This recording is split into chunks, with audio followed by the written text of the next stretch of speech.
Want to give your Gemini Notebook a more personal look? In this quick tutorial, I'll show you how to customize your notebook with a background image and a custom summary. First, open the notebook you want to customize. There are two ways to get to the customization options.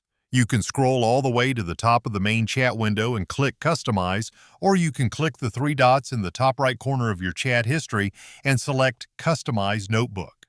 From here, you can upload an image to use as the background for your notebook. Just click Upload and choose the image you want from your computer. You don't have to search for the perfect image either. You can easily create a custom one with Gemini. For example, if your notebook is about literature, you could generate an image that matches the book or topic you're researching. There's another useful option here as well. You can add a custom summary for your notebook. This summary appears at the top of your main chat window, so you can use it to briefly describe what the notebook is about or give yourself some context whenever you open it.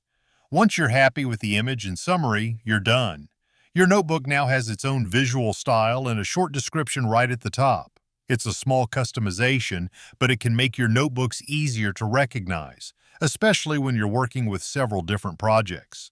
I hope this helped you customize your Gemini notebook, and I'll see you in the next video. Thanks for watching.